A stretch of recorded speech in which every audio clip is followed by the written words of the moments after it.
So hello dear students, সকলোকে welcome কৰিছো আডে 24/7 north ইষ্টৰ আমাৰ অফিচিয়েল ইউটিউব চেনেলত। আৰু আমি সকলোৱে জানো যে আমি সকলোৱে এটা প্ৰস্তুতি এটা প্ৰিপাৰেচনৰ মাজেৰে আমি গৈ আছো। আমাৰ যোৱা 7th মে আমাৰ কিন্তু এসএসসি সিএইচএসএল 2024 ৰ যি 3000 প্লাস আমাৰ ভ্যাকেন্সি তাৰ কিন্তু যেটো এপ্লাই হে এপ্লাই কৰাৰ শেষ দিন আমাৰ ইতিমধ্যে পাৰ হল। আৰু সবতকে ইম্পৰ্টেণ্টলি আমি এই পৰীক্ষাটোত আমি জানো যে জুলাই মাহত এই পৰীক্ষাটো অনুষ্ঠিত হ'বলৈ গৈ আছে। আৰু এই পৰীক্ষাটোত কুৱেশ্যনৰ প্ৰিভিয়াছ ইয়াৰ্ছ কুৱেশ্যনৰ ট্ৰেণ্ড কি আছিলে বা যদি আমি ক'বলৈ যাওঁ আমাৰ কাট অফ কিমান আছিলে, আমি ঠিক কেনেকৈ এক্সাম প্যাটাৰ্ণ কি আছে, কেনেকৈ ঠিক প্ৰস্তুতিটো আমি ল'ম, এই গোটেইবোৰ বিষয়ত কিন্তু আমি ইতিমধ্যে আলোচনা কৰিছোঁ তোমালোক সকলোৰে, যাতে প্ৰস্তুতি বহুত বেছি ভালকৈ আমি ল'ব পাৰোঁ। আৰু তাৰ পিছত আমি চালোঁ যে আমাৰ ষ্টুডেন্টস সকলে যিসকলে এসপিৰেন্স আছে, যিসকলে পৰীক্ষাটো দি আছে, তেওঁলোকে কিন্তু বহুতে মোক মেছেজ কৰিছে যে স্যাৰ আমাৰ জিকেসিএ যেহেতুকে হাইয়েস্ট নাম্বাৰ, মানে যদি আমি ক'বলৈ যাওঁ আমাৰ চাৰিটা সেগমেন্টত এই পৰীক্ষাটো আছে, ম্যাথছ, ইংলিছ, ৰিজনিং আৰু জিকেসিএ, মানে জেনাৰেল এৱাৰনেছ বা কাৰেণ্ট এফেয়াৰ্ছৰ পাৰ্ট। এতিয়া ম্যাথছতো 25 মানে মাৰ্কছ এলোকেশনটো সেম আছে, 25 marks in maths, 25 in reasoning, 25 in English and 25 in general awareness. কিন্তু তাতে আকৌ যদি আমি অকল জেনারেল অ্যাওয়ারনেস বা কারেন্ট অ্যাফেয়ার্সক লৈ কথা পাতো, জেনারেল অ্যাওয়ারনেস বা জিএসৰ সাবজেক্ট যেনেকৈ জিওগ্ৰাফি, পলিটি, ইকনমিক্স বা আমি যদি কওঁ হিষ্ট্ৰী, তাৰপিছত ষ্টেটিক জিকে আৰু কাৰেণ্ট এফেয়াৰ্স, আমি লাষ্ট ক্লাছত আমাৰ যিটো কুৱেশ্যনৰ যিটো ট্ৰেণ্ড, আমাৰ কুৱেশ্যনৰ ট্ৰেণ্ডত কিন্তু আমি এটা বস্তু বহুত বেছিকৈ আমি ফলো কৰিছোঁ যে আমাৰ পাৰ্টিকুলাৰলি তোমালোকে যদি চাব চোৱা ইয়াত ষ্টেটিক জিকে যি পাৰ্ট, ষ্টেটিক জিকেৰ যি পাৰ্টবোৰ আছে সেই পাৰ্টবোৰৰ পৰা কিন্তু বহুত বেছি প্ৰশ্ন অহা দেখা গৈছে। মানে আমি দেখিছোঁ যে 8ৰ পৰা 10খন কুৱেশ্যন, 8 to 10 কুৱেশ্যন ক'ৰ পৰা আহিছে, 8ৰ পৰা 10খন মান কুৱেশ্যন কিন্তু আমাৰ অকল আহিছে ষ্টেটিক জিকে আৰু কাৰেণ্ট এফেয়াৰ্ছৰ পৰ্চনৰ পৰা, ষ্টেটিক জিকে প্লাছ কাৰেন্ট এফেয়াৰ্সৰ পৰ্চনৰ পৰা। সো গতিকে এই পৰ্যায়ৰ আৰু বাকিটো আমাৰ আছে, আমাৰ কম্পিউটাৰ যদি আমি কওঁ, ইকনমিক্স, তোমালোকে চাবা কাৰেন্ট এফেয়াৰ্সতো ট্ৰেণ্ডটো বেছি, জিঅ'গ্ৰাফি, ইণ্ডিয়ান পলিটি, এইবিলাকতো বাকী আমাৰ যি ট্ৰেডিশ্যনেল ছাবজেক্টবোৰ আছে সেইবিলাকৰ পৰা বহুত বেছি প্ৰশ্ন আছে, কিন্তু এই পাৰ্টটো বহুত বেছি গুৰুত্বপূৰ্ণ হৈ পৰিছে। আৰু তাত থিয় হৈ আমাৰ ষ্টুডেণ্টে এইটো জানিব বিচাৰিছে যে স্যাৰ ইম্পৰ্টেণ্ট তেনেহ'লে টপিক কোনবোৰ, যিবোৰ আমি বেচিকেলি ষ্টেটিক জিকে আৰু কাৰেণ্ট এফেয়াৰ্ছত ফ'কাছ কৰিব লাগে। তো আজি সেই বিষয়টোত অলপ আলোকপাত কৰিম যে ইম্পৰ্টেণ্ট টপিক কি হয় আমাৰ জিকেৰ ক্ষেত্ৰত। চাওক, জিকে এনেকুৱা এটা টপিক, জেনেৰেল নলেজ এনেকুৱা এটা টপিক, আমি যদি কওঁ আমি হিষ্ট্ৰীৰো জিকে পাম, মানে আমি যদি ক'বলৈ যাওঁ আমি হিষ্ট্ৰীৰো কিন্তু ষ্টেটিক ফেক্ট আমি পাম, ঠিক আছে, ষ্টেটিক ফেক্ট আমি হিষ্ট্ৰীৰো পাম।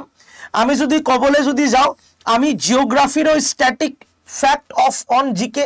আমি পাম এইটোত, ঠিক আছে। আমি যদি জিঅ'গ্ৰাফিৰ কথা কওঁ আমি ইয়াতেও কিন্তু ষ্টেটিক ফেক্ট অন জিকে আমি পাম, মানে যাক আমি কৈছো ষ্টেটিক জিঅ'গ্ৰাফি। যদি আমি ইকনমিক্সত কওঁ, ইকনমিক্সতো কিন্তু আমাৰ সেম আমি পাই যাম। যদি আমি পলিটিত কওঁ, পলিটিতো কিন্তু আমাৰ সেম আছে, আমি কিন্তু এই ফ্যাক্টবোৰ কিন্তু আমি পাই যাম। দ্যাট মিনছ প্ৰত্যেকটো সাবজেক্টৰ, মানে যিমান সাবজেক্ট আছে প্ৰত্যেকটো সাবজেক্টৰ কিন্তু এটা জেনাৰেল নলেজ, মানে এটা ষ্টেটিক ফ্যাক্ট থাকে। সেই এক্সাম্পল যদি মই হিষ্ট্ৰীৰ কথা কওঁ, যেনেকৈ ধৰি লওক এটা সিম্পল এক্সাম্পল, ৱাৰ আৰু ইয়াৰ পৰীক্ষাত বহুত প্ৰশ্ন আহে, ষ্টেটিক ফ্যাক্ট আমি ডাইৰেক্টলি মনত ৰখাৰ কাৰণে পঢ়িব পাৰোঁ। কেনেকৈ ঘটিছিলে, কিয় ঘটিছিলে, এইবোৰ হৈছে কনচেপচুৱেল পাৰ্ট। কিন্তু কেতিয়া ঘটিছিলে, কোনটো যুদ্ধ, ষ্টেটিক পাৰ্ট হয়। কোনে কোনটো যুদ্ধত জড়িত আছিলে, কোনে কোনটো যুদ্ধত জড়িত আছিলে, ঠিক আছিলে, আমি সেইটো ষ্টেটিক পাৰ্টৰ পৰা ওলাই ল'ব পাৰোঁ। ঠিক তেনেকৈ যদি আমি জিঅ'গ্ৰাফিৰ কথা যদি আমি ক'বলৈ যাওঁ, ডেমছ এণ্ড ৰিভাৰ, ঠিক তেনেকৈ যদি আমি ক'বলৈ যাওঁ আমাৰ ৰিভাৰ এণ্ড ব্ৰিজেছ, ঠিক তেনেকৈ যদি আমি ক'বলৈ যাওঁ national park and wild life century যি লিষ্টবোৰ আছে, এই যেনেকুৱা টপিকবোৰ আছে গোটেইখিনি ষ্টেটিক ফেক্ট হয় আমাৰ। আমি এইবিলাকৰ কোনো কনচেপ্টৰ আমাৰ প্ৰয়োজন নাই, আমি জাষ্ট একদম মনত থকাকে পঢ়িব লাগিব ঠিক তেনেকে ইকনমিক্সত যি ডাটাবোৰ আমি পাওঁ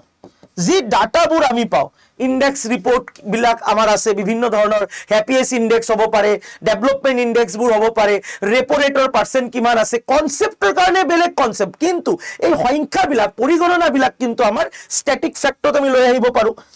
ঠিক তেনেকে পলিটিৰ ক্ষেত্ৰত যদি আমি ক'বলৈ যাওঁ যেনেকে ধৰি লোৱা লিষ্ট অফ দা আৰ্টিকেল এই আৰ্টিকেলত কোনটোত কি মিনিং কৈছে হেতু কনসেপ্ট কিন্তু আৰ্টিকেল খিনি আমি স্ট্যাটিক্যালি মনত ৰাখিব লাগিব list of the important part বা শিডিউল যদি আমি ক'বলৈ যাওঁ এইবোৰ আমি স্ট্যাটিক পাৰ্ট হিচাপে মনত ৰাখিব লাগিব list of the important amendment কিমান চনত কোনটো এমেন্ডমেন্ট হৈছে পৰীক্ষাত কিন্তু সচৰাচৰ এইবোৰ প্ৰশ্ন আৰু ইয়াৰ উপৰিও যেনেকে হিষ্ট্ৰী যেনেকে যদি আমি হিষ্ট্ৰীৰ কথা কওঁ important slogan and personality important crimination ground and personality এনেকুৱা বহুত টপিক বোৰ থাকে যি টপিক বোৰ আমি এটা লিষ্ট বনাই লব লাগিব প্ৰত্যেকটো সাবজেক্টৰ পৰা এটা লিষ্ট বনাই লৈ কিন্তু আমি স্ট্যাটিক পাৰ্ট বিলাক সেপাৰেট কৰিব লাগিব তো যিসকল ভাইটি ভণ্টি এইটো কয় যে কোন টপিক বোৰ আমাৰ কাৰণে গুৰুত্বপূৰ্ণ স্পেশালি জেনাৰেল এৱাৰনেছৰ যি সাবজেক্ট বোৰ আছে তাত মই ক'ব বিচাৰিম যি যোনটো পয়েন্টত বা সি সাবজেক্টৰ যোনটো পয়েন্টত কনসেপ্টৰ প্ৰয়োজন নপৰে যেনেকে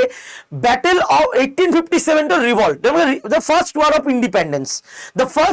ইন্ডিপেন্ডেন্স কিমান 1857 কাৰ লগত হৈছিলে মঙ্গল পাণ্ডে ষ্টাৰ্ট কৰিছিলে এন্ড ব্ৰিটিছ ফোৰ্সৰ মাজত হৈছিলে ঠিক আছে আমাৰ ৰিভল্ট অফ 1857 ঠিক তেনেকে ব্যাটেল অফ পলাচি 1757 ঠিক আছে নবাব সিরাজউদ্দৌলা আৰু লৰ্ড উইলিয়াম বেন্টিক যদি আমি ক'বলৈ যাওঁ ঠিক তেনেকে ব্যাটেল অফ বক্সাৰ 1962 তো 1762 সো এনেকে প্ৰত্যেকটো পৰ্যায় আমি কিন্তু মনত ৰাখিব লাগিব স্ট্যাটিক ফ্যাক্ট অনুযায়ী এতিয়া যে এই 1857 ৰ ৰিভল্টৰ সামাৰিটো কি বা 1857 ৰ ৰিভল্টৰ কাৰণবোৰ কি তাত কোনে মানে আমি যদি ক'বলৈ যাওঁ কোনে তাত ফাইট কৰিছিল এই কিছুমান বস্তু আছে যিবোৰ আমাৰ কনসেপ্ট লাগিব বাট যদি আমি ফ্যাক্টত ডাইৰেক্টলি যাব বিচাৰো আমি ডাইৰেক্টলি কিন্তু তাৰ ফ্যাক্টবোৰ মনত ৰাখিলে হৈ যাব সেম এজ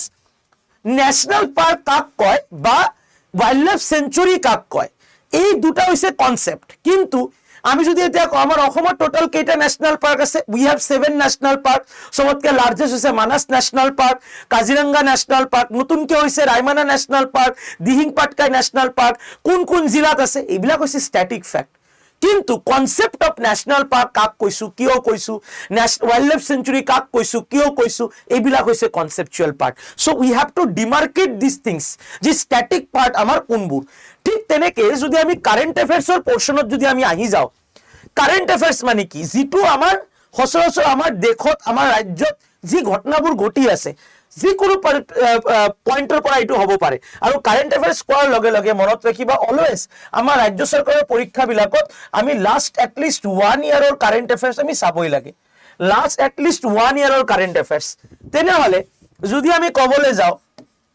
আমাৰ কাৰেন্ট অ্যাফেয়াৰ্সৰ টপিক কি হ'ব পাৰে তেনেহলে আমাৰ কাৰেন্ট অ্যাফেয়াৰ্সৰ টপিক কি হ'ব পাৰে চোৱা আমাৰ কাৰেন্ট অ্যাফেয়াৰ্সৰ টপিক কি হ'ব পাৰে যেনেকে ধৰি লোৱা ইম্পৰ্টেন্ট মই ইয়াত দি দিছো ইম্পৰ্টেন্ট এপইন্টমেন্টস ঠিক তেনেকে যদি আমি ক'বলৈ যাওঁ ইম্পৰ্টেন্ট এপইন্টমেন্টস ঠিক তেনেকে যদি আমি কওঁ ইম্পৰ্টেন্ট এৱাৰ্ডছ ইম্পৰ্টেন্ট এৱাৰ্ডছৰ এটা পাৰ্ট কিন্তু আমি স্ট্যাটিক জিকেটো আনিব পাৰো আৰু ৰিসেন্ট গেমছৰ লগতো মিলাই আমি আনিব পাৰো যে কাৰ লগত কোনটো স্পৰ্টছৰ লগত জড়িত বা কোনটো ফিল্ডৰ লগত জড়িত আৰু 2023 বা 24 কাক দিয়া হৈছে এই পাৰ্টটো যদি আমি পঢ়িলো আমাৰ কিন্তু গোটেইখিনি এই লিষ্টটো আমাৰ কভাৰ আপ হৈ যাব ঠিক তেনেকে যদি আমি ক'বলৈ যাওঁ আমাৰ আৰু কি থাকিব সে এক্সাম্পল যদি আমি চাও আমাৰ যেনেকে ধৰি লোৱা আমি কাৰেন্ট অ্যাফেয়াৰ্সত আনিব পাৰো ইম্পৰ্টেন্ট গভৰ্নমেন্ট স্কিমস আমি ঠিক তেনেকে আনিব পাৰো ইম্পৰ্টেন্ট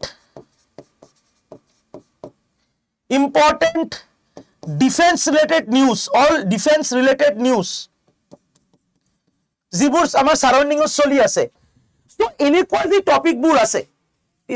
স্পৰ্টছৰ ফিল্ডৰ পৰা হ'ব পাৰে, কোনটো গেমছ, কোনটো স্পৰ্টছ, কোনটো এৱাৰ্ডছ, ডিফেন্স আৰু মিলিটাৰী এক্সাৰচাইজ আমি কানেক্ট কৰাব পাৰোঁ।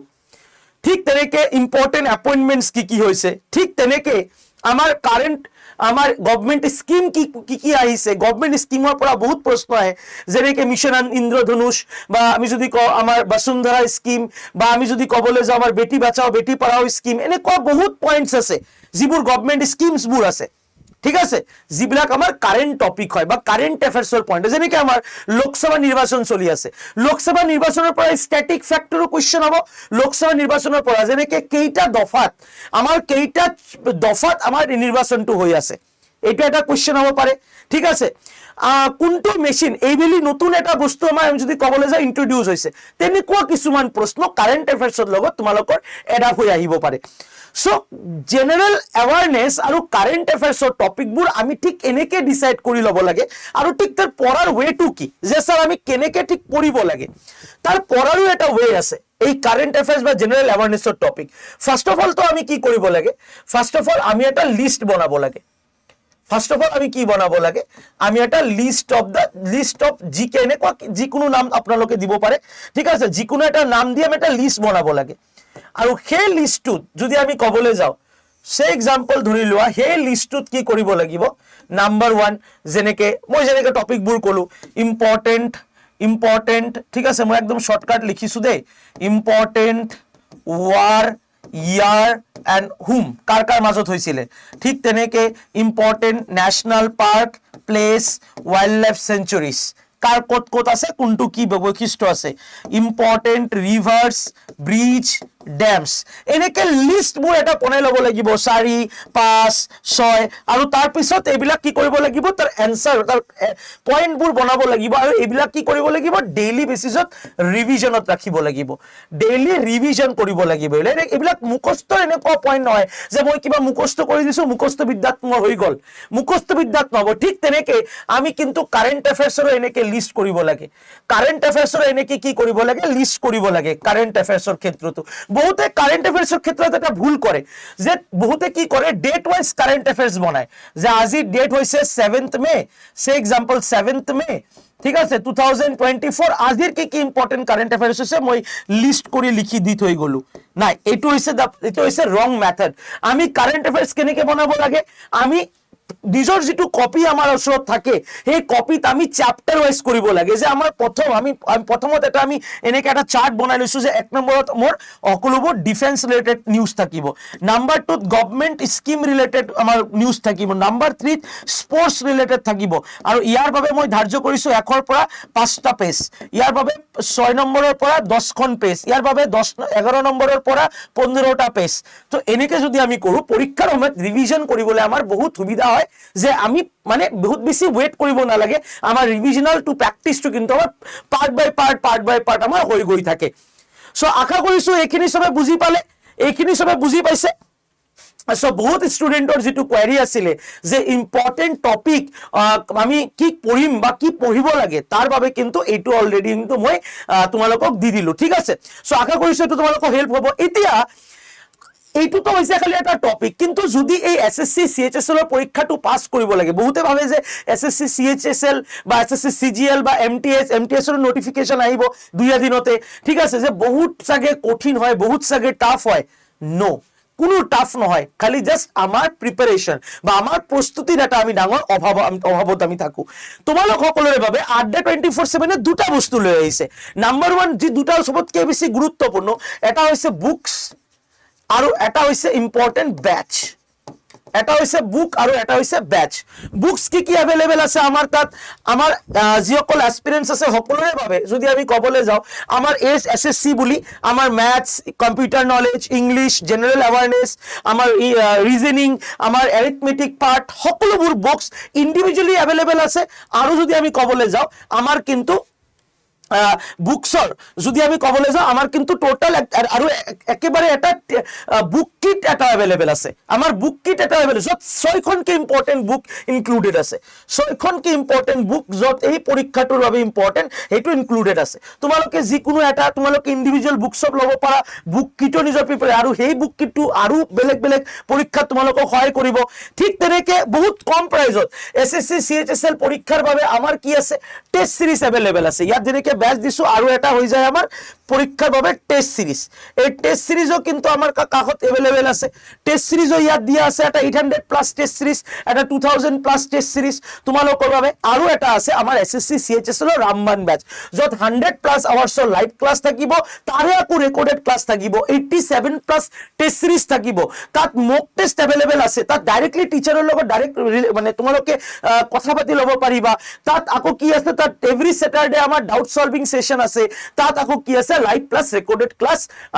গোটেইখিনি ডেইলি প্ৰেক্টিস পেপাৰো দিয়া থাকে সো এই তিনিটা বিষয় এই তিনিটা ইম্পৰ্টেন্টলি টেষ্ট সিৰিজ বুকস আৰু আমাৰ ব্যাচ যোনে যোনে এনৰোল কৰিব বিচৰা যোনে যোনে স্যাৰ কেনেকে এইবিলাকত এনৰোল কৰিম বা কেনেকে এডমিশন কৰিম বা কেনেকে পাৰচেজ কৰিম ফাৰ্স্ট অফ অল তো আমাৰ যি আড্ডা 24/7 ৰ যি এপ এই এপটো তোমালোকে ডাউনলোড কৰিব লাগিব এইটো টোটালি ফ্ৰী অফ কষ্ট হয় এইটো জাস্ট প্লে ষ্টৰত গৈ কিনে এইটো ফ্ৰী অফ কষ্টত তোমালোকে এইটো এপটো ডাউনলোড কৰি আন যিবোৰ এপ যেনেকে ডাউনলোড কৰা এইটো ডাউনলোড কৰি ল'ব পাৰিবা এইটো ডাউনলোড কৰি লোৱাৰ লগে লগে নিজৰ যেটো তুমি মেইল আইডি ফোন নম্বৰ যেটো এইটো ৰেজিষ্টাৰ কৰি ল'লা একদম টোটালি ফ্ৰী এই প্ৰসেসটো তাৰ পিছত তোমালোকৰ এইটো ষ্টাৰ্ট হ'ব যে কি ক্যাটাগৰী যে ষ্টেট এক্সাম তাত গৈ কিনে নৰ্থ ইষ্ট ষ্টেট এক্সাম তাত গৈ কিনে মোৰ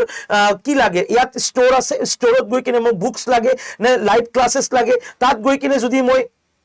ইয়াত এনেকে স্ক্ৰল কৰিলে ইয়াত এসএসসি বুলি আমি এটা অপচন পাম ঠিক আছে তাত এনেকে যেতিয়া ক্লিক কৰিম তাত এনেকে কোৰ্সেস বোৰ আহি যাব তাত ক্লিক কৰিম তাত ক্লিক কৰাৰ পিছত পাৰচেজৰ যেটো অপচন আহিব তাত এমাউন্টটো দিয়া থাকিব তাৰ সাইডত মোৰ অফাৰ বুলি থাকে তাত ক্লিক কৰিলে ইউজ কুপন কোড আহিব তাত বহাব লাগিব Y225 ঠিক আছে এই কোডটো বহাই দি ওকে কৰিলে তাত প্ৰাইসটো কমি যাব তাৰ পিছত বাই নাও কৰিব লাগিব সো এই এপটো তোমালোকক খালি কোৰ্সৰ বাবে নহয় তোমালোকৰ পৰীক্ষাৰ প্ৰস্তুতিৰ বাবেও হেল্প কৰিব এই যিমান আমাৰ পৰীক্ষা আপকামিং আমাৰ আহি আছে সো বন্ধুসকল মই তোমালোকক জনাই দিলো যে এই পৰীক্ষাটোৰ বাবে কি ইম্পৰ্টেন্ট আৰু কোন সাবজেক্টবোৰক কেনেকে আমি আগবঢ়াই লৈ যাম তোমালোকৰ যদি এই পৰীক্ষা সম্পৰ্কে বিতংভাৱে যদি আৰু জানাৰ ইচ্ছা আছে তেনেহলে তোমালোকে কমেন্টত মোক জনাই দিব লাগিব কমেন্ট কৰি মোক জনাই দিবা যে স্যাৰ আমি এই বিষয়বোৰৰ ওপৰত আমি জানিব বিচাৰো যে ঠিক এক্সামটো কি কেনেকে কি দিব লাগে ৰিসেন্টলি আমাৰ এতিয়া এমটিএছ ৰো কিন্তু ভ্যাকেন্সি আহি আছে সো সবে ৰেডি হ'ব লাগিব মোৰ ক্লাছটো ভাল লাগিলে লাইক শেয়াৰ কৰিবা আৰু ইম্পৰ্টেন্টলি চেনেলটো সাবস্ক্ৰাইব কৰি বেল আইকনটো প্ৰেছ কৰি ল'ব লাগিব এনেকুৱা মোৰ ইম্পৰ্টেন্ট ইনফৰমেশনবোৰ ক্লাছৰ মাধ্যমেৰে পাবলৈ ঠিক আছে তেনেহলে অল দ্য ভেৰি বেষ্ট আৰু বহুত ধুনীয়াকৈ প্ৰস্তুতি লোৱা আড্ডা 24/7 নৰ্থ ইষ্ট তোমালোকৰ লগত আছে থ্যাংক ইউ সো মাচ এভৰিওয়ান